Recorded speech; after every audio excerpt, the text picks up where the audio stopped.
secara teknis bahwa pendaftaran itu dilakukan oleh ketua dan sekretaris partai. Jadi KPU harus jeli. Oh ini surat rekomendasinya betul, kemudian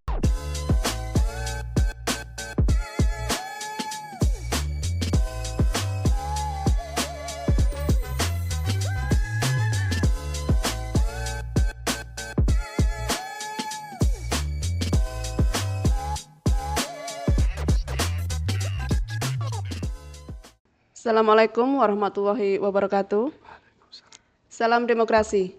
Teman pemilih, selamat datang di podcast Bisik, bincang inspiratif seputar informasi kepemiluan, ruang diskusi resmi KPU Kabupaten Pekalongan yang menghadirkan berbagai perspektif menarik seputar dunia kepemiluan. Pada episode kali ini, kita akan mengangkat tema yang sangat penting namun sering luput dari perhatian publik, yaitu dapur teknis pemilu, bagaimana pemilu bisa berjalan lancar. Kita akan mengupas peran teknis KPU mulai dari perencanaan, tahapan, hingga penghitungan suara agar masyarakat memiliki wawasan yang lebih utuh tentang proses pemilu.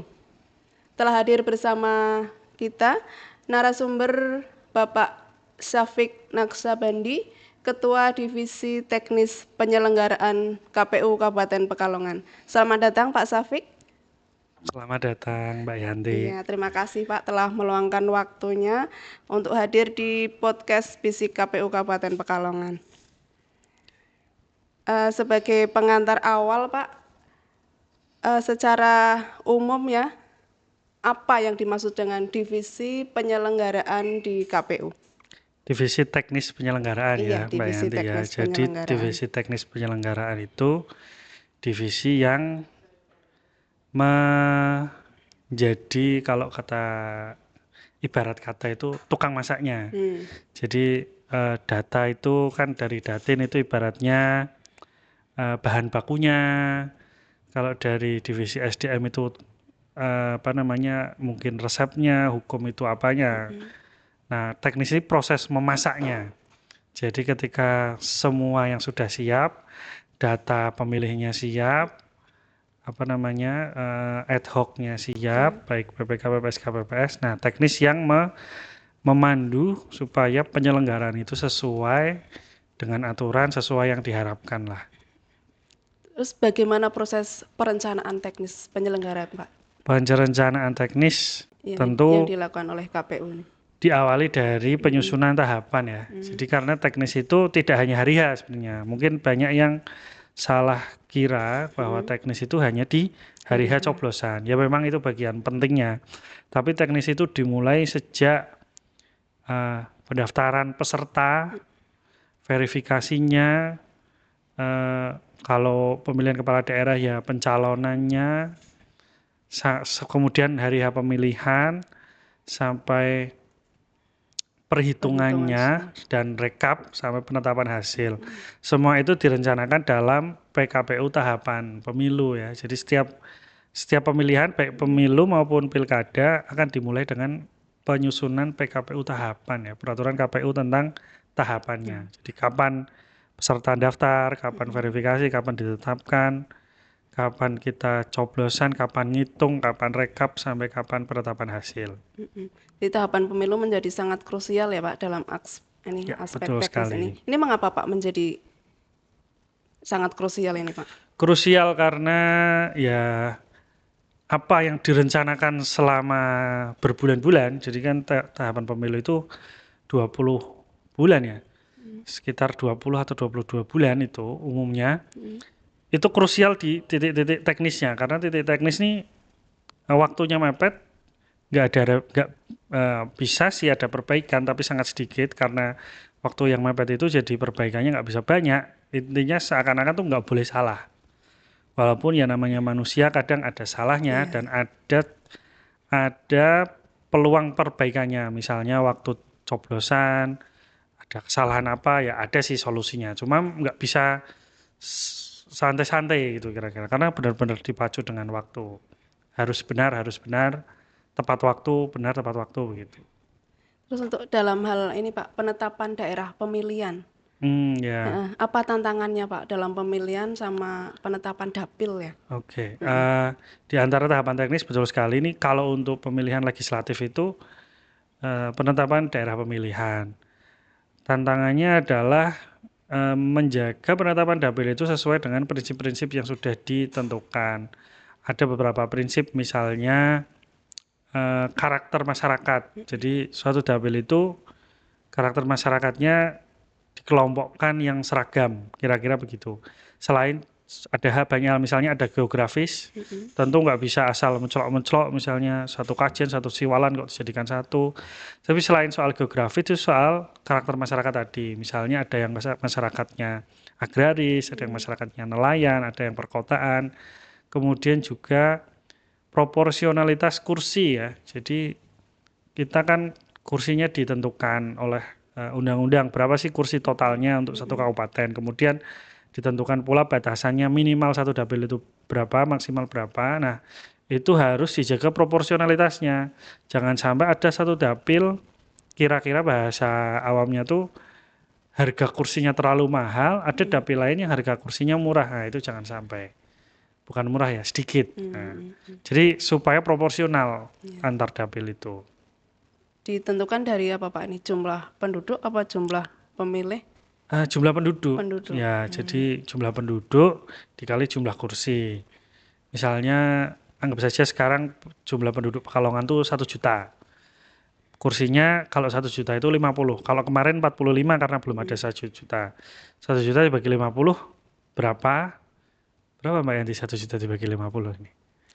20.000. 20. 20.000 benar? Iya.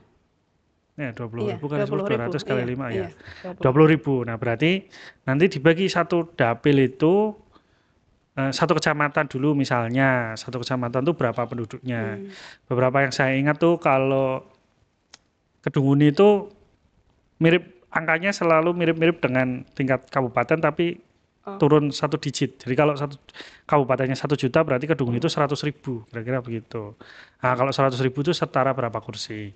Kalau tadi 20.000 ya berarti 100.000 itu 5 kursi. Nah, itu ini angka-angka simulasi aja lah untuk memudahkan kita ngobrol gitu. Dalam proses pencalonan Pak, bagaimana peran teknis KPU dalam proses pencalonan ini? Pencalonan kepala daerah ya, mungkin ini konteksnya yang paling krusial gitu. Pencalonan ini harus memastikan bahwa calon yang mendaftar itu memenuhi syarat secara hukum dan prosedurnya juga sesuai aturan yang berlaku. Jadi ya pada prinsipnya semua orang berhak mencalonkan diri, tapi ada banyak syaratnya. Selain administratif juga syarat teknisnya. Misalnya mendaftar itu ada kursi minimal kan begitu Mbak Yanti. Misalnya dulu tuh 20% kursi, 20% suara. Kalau sekarang kan turun itu setara dengan 6,5% ya, karena harus putusan MK. Itu kan atas dukungan partai politik. Nah, itu harus memastikan partai politiknya diantar, atau kalau SK-nya itu ditandatangani ketua dan sekretaris, secara teknis bahwa pendaftaran itu dilakukan oleh ketua dan sekretaris partai. Jadi KPU harus jeli. Ini surat rekomendasinya betul, kemudian pimpinan partainya juga betul mendaftarkan calonnya begitu. Jangan sampai ada calon yang misalnya ada calon yang didaftarkan ada partai yang mendaftarkan 2 calon. Itu terjadi di kota lain, di Pekalongan sih tidak. Jadi ada yang pagi partai A ini mendaftarkan calon A, malam mendaftarkan calon B. Ini kan berarti katanya beda, pengurusnya beda yang mendaftarkan. Nah, ini yang harus diperhatikan.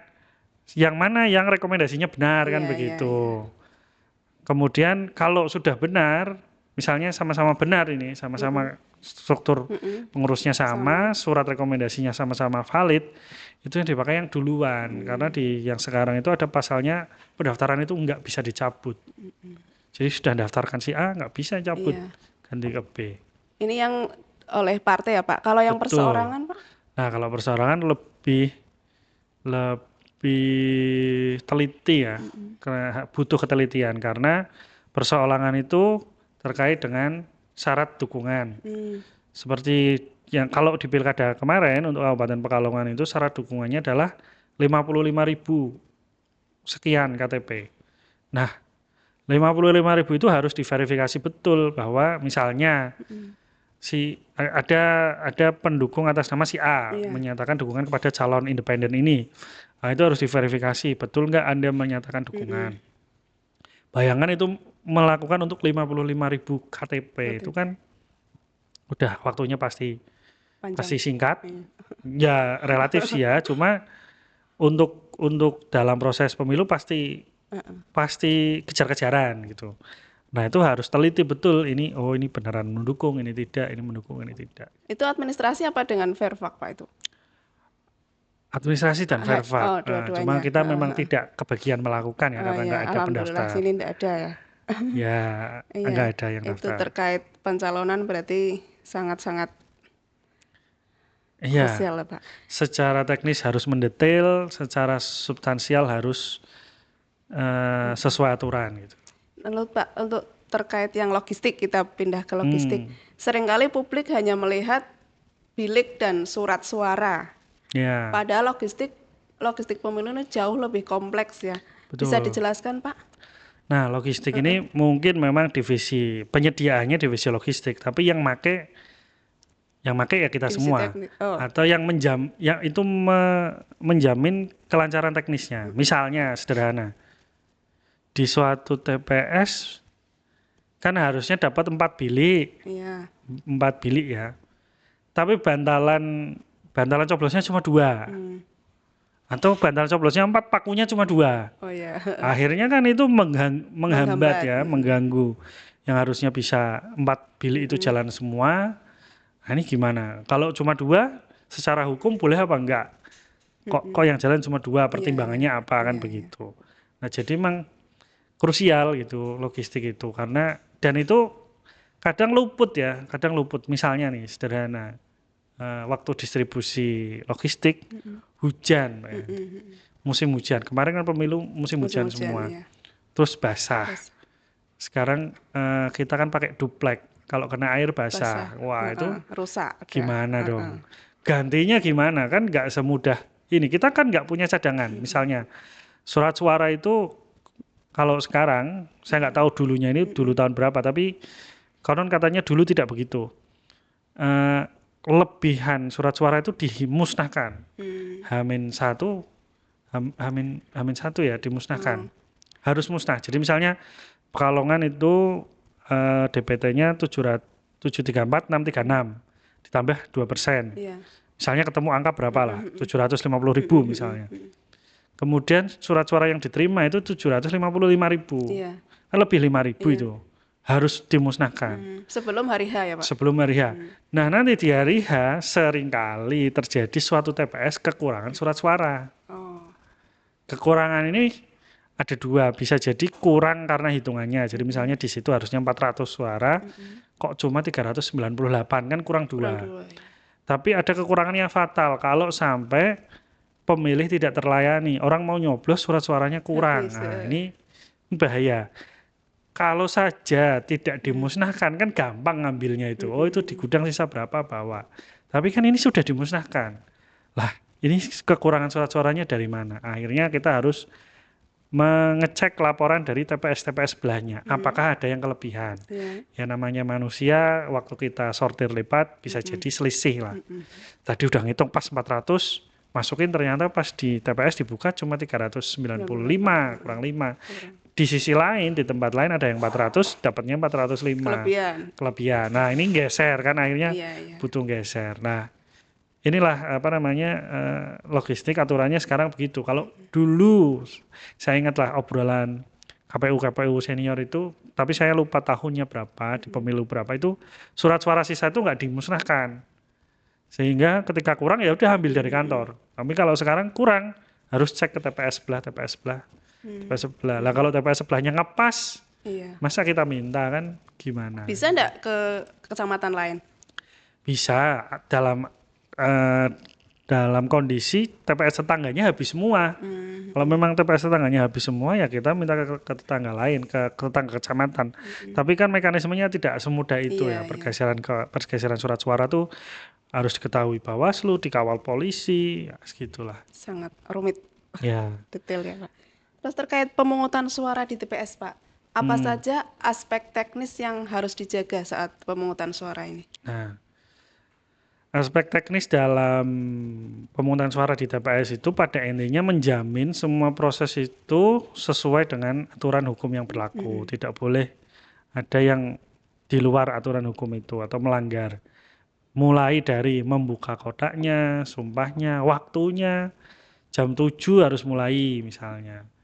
Tapi nggak boleh lebih, nggak boleh kurang. Harus pas, Pas. harus tepat. Lebih itu bisa terjadi kalau komponennya belum lengkap, misalnya panwasnya belum datang. Nah, gitu kita bisa kasih Mundur, tambahan iya, waktu. iya. Tapi kalau Kalau sudah udah komplit, lengkap, ya harus mulai.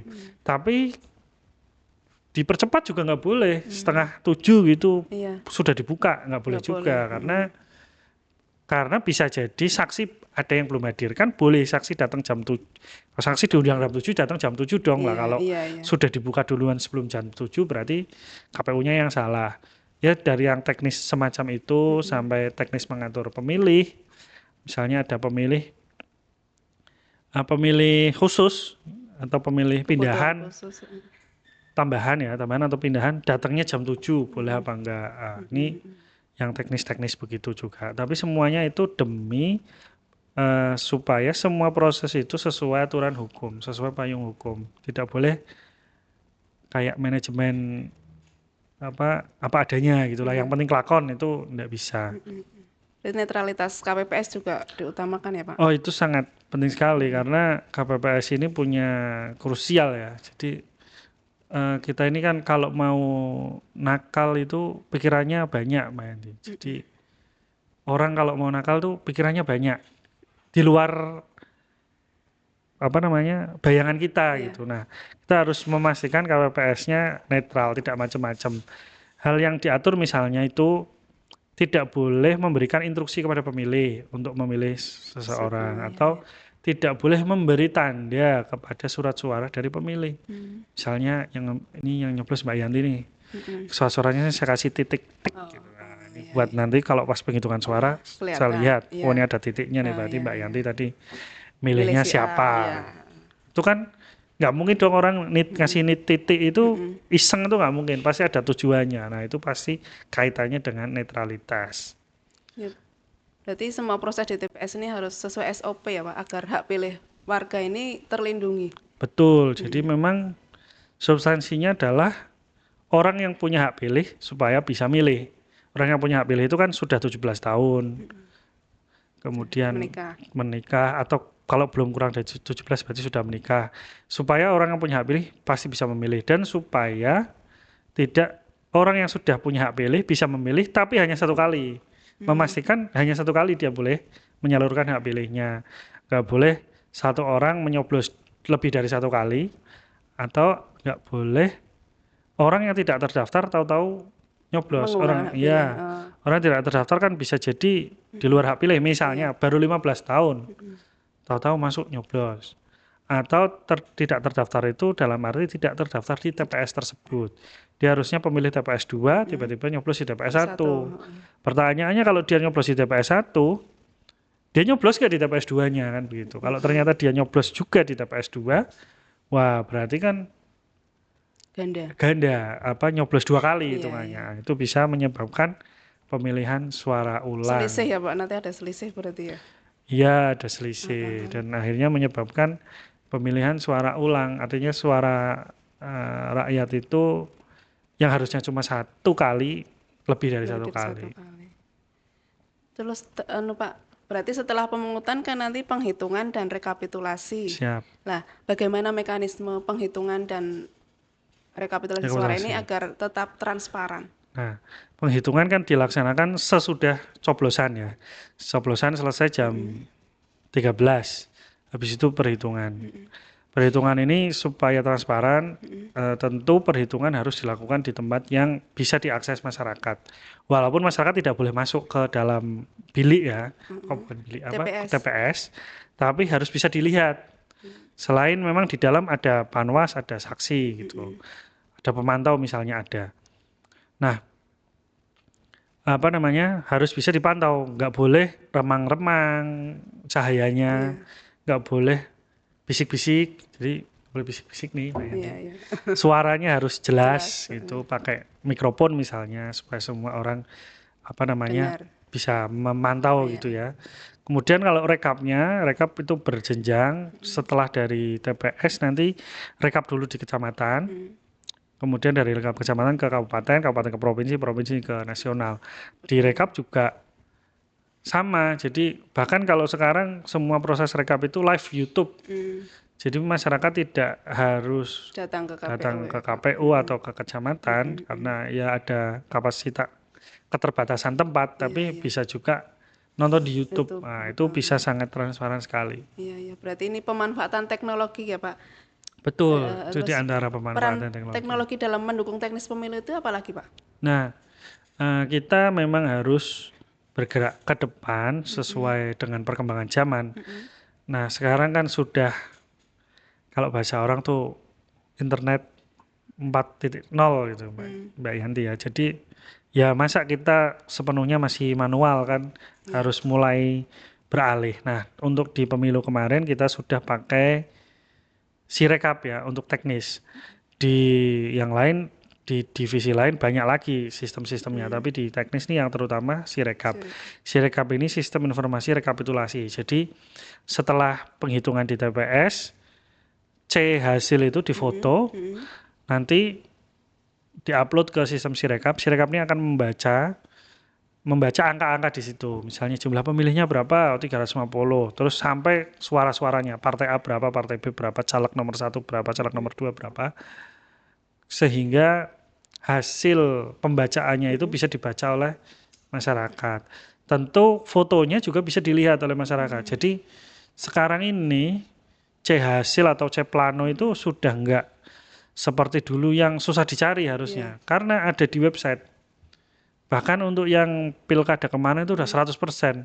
Langsung di hari H bisa ya, Pak? Hari H, tengah malam itu sudah 100%. Jadi kalau mau tahu suaranya di TPS 2 desa mana itu Langsung. tinggal di website aja, nggak kayak dulu ya. Dulu siapa yang punya salinan gitu ya. Salinan tetap ada secara resmi diberikan kepada saksi, tapi di sisi lain ada dokumentasi Sirekap itu yang setiap orang bisa mantau gitu ya, cukup lihat di website aja. Iya, Pak. Jadi terus tantangan teknis di lapangan apa nih, Pak? Tantangan terbesarnya? Tantangan teknisnya ya teknis dan non teknis ya.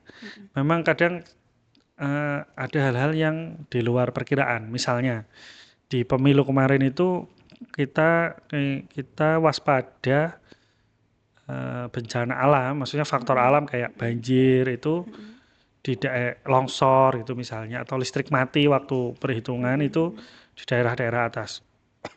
Kita pantau betul. Ternyata yang banjir di Siwalan saya ingat, dan banjirnya bukan rob tapi hujan. Jadi ada TPS di teras suatu gedung, hujan, nggak kebocoran tapi lantainya kebanjiran, tergenang. Itu kemudian kalau waktu pilkada itu ada satu TPS di Karangdadap itu roboh kena angin. Padahal itu langganan tempat TPS. Jadi kalau dibilang tempatnya nggak strategis atau nggak aman tuh, loh di situ tuh selalu dipakai buat TPS. Cuma baru kemarin itu kena angin sampai roboh. Itu faktor teknisnya, alam ya. Tapi faktor teknis misalnya menentukan sah tidak sah. Teorinya kan harus nyoblosnya di tengah ini, kemudian nyoblosnya di tengah, nggak boleh di pinggir gitu. Tapi kan realita di lapangan tuh orang tuh kreatif. Ya. Ada yang nyoblosnya benar di tengah tapi dikasih tanda, ya bukan tanda lah, digambar. Mungkin dia saking ngefansnya gitu dikasih lope-lope gitu atau apa namanya hidup apa itu. Nah itu malah rusak jadinya, Pak. jadinya tidak sah. Nah, yang seperti itu juga kadang KPPS juga ragu-ragu karena nyoblosnya cuma sekali. Harusnya kan sah Iya. kalau lihat coblosannya, tapi Iya. ternyata ada coret-coretannya. Kadang nyoreknya dibalik, jadi di bagian belakang. Nah, ini masuk kategori mana? Kalau membaca aturan kan coblosannya masih benar, nggak ada sobekan, nggak ada apa, nggak double, tapi ada coretan, tapi coretannya dibalik. Nah, ini kan itu butuh apa ya, keberanian KPPS, kebijaksanaan, dan juga persetujuan Panwas. Jadi di waktu di TPS itu Panwasnya menyetujui enggak kalau ini Sah. mau dinyatakan sah atau mau dinyatakan tidak sah. Kasus-kasus yang demikian itu. Tapi KPU berarti melakukan bintek kepada KPPS ya, Pak? Oh iya pasti, kita lakukan bintek berjenjang. Jadi KPU ke PPK, PPK bisa ke PPS, bisa langsung ke KPPS. Maksudnya langsung ke KPPS tapi didampingi PPS juga bisa. Karena sebenarnya kan yang menghadapi proses pemungutan suara itu KPPS, bukan PPS ya. Jadi PPK ke PPS, KPPS pun nggak apa-apa. Dan itu berkali-kali kita pastikan tim ad hoc KPPS ini paham gitulah, hafal dengan SDM-nya ya mumpuni ya, Pak? siap. Oke. Terus, Pak, untuk ini terkait peran masyarakat nih, bagaimana masyarakat bisa berkontribusi dalam kelancaran teknis pemilu? Oke, jadi banyak hal ya. Misalnya masyarakat bisa berkontribusi dengan memahami aturan pemilunya. Jadi maksudnya gini, misalnya aturan pemilunya itu datang jam 7 maksimal jam 1. Ya masyarakat datangnya ya jam Sebelum itu. jam 1 ya, antara Ya jam antara 6 jam itu jam 7 jam 1. Jangan sampai masyarakat datangnya 6.30. Terus maksa saya harus coblos sekarang gitu. Nah, itu kan bikin pusing juga. Artinya mau ditolak ini namanya menolak hak pilih tapi belum waktunya, tapi disuruh nunggu nggak mau karena mungkin ada alasan mendesak bisa jadi, tapi ya harus kita pahami bersama begitu. Itu contohnya soal jam gitu. Kemudian bisa jadi soal waktu nyoblosnya tadi Mbak Yanti ya. Nyoblos 1 kali sah, nyoblos 2 kali di satu gambar sah. Tapi kalau 2 kalinya itu garis, itu kan namanya sobek. Nah, itu pemahaman-pemahaman seperti itu juga masyarakat harusnya tahu dan ya menjalankan lurus-lurus saja lah, tidak perlu ngetes. Coba saya garis dikit, itu malah bikin susah diterima. Iya, Pak. Ini Pak, sebagai penutup, apa pesan Bapak untuk masyarakat? Pesan kami kepada masyarakat ya soal teknis tadi ya, untuk dipahami teknisnya supaya suara panjenengan benar-benar terkonvensi menjadi keputusan gitu. Maksudnya tidak menjadi tidak sah, kalau tidak sah kan hilang gitu. Nah, yang kedua ya pilihlah calon itu sesuai pertimbangan Anda, sesuai banyaklah disampaikan oleh para pengamat ya, mana yang terbaik untuk negara ini, sesuai hati nurani begitu. Tidak karena faktor-faktor yang melanggar gitu. Harus benar-benar teliti berarti Betul. ya, Pak, untuk terima kasih Pak Safik Naswandi Sama-sama, atas Bu penjelasan yang Yani. sangat komprehensif ini. Semoga podcast ini membuka wawasan publik bahwa di balik 1 hari pemungutan suara terdapat proses teknis panjang yang melibatkan banyak tahapan dan sumber daya. Betul. Baik, teman pemilih, sampai di sini dulu episode kita kali ini. Terima kasih kepada teman pemilih yang telah mengikuti hingga akhir. Jangan lupa untuk terus ikuti episode-episode berikutnya di podcast Bisik, bincang inspiratif seputar informasi kepemiluan. Karena akan ada banyak tema menarik seputar demokrasi dan kepemiluan yang tentunya edukatif, transparan, dan inspiratif. Saya pamit undur diri. Sampai jumpa di episode selanjutnya. Podcast Bisik menginspirasi dan mendidik untuk demokrasi yang lebih baik. Wassalamualaikum warahmatullahi wabarakatuh.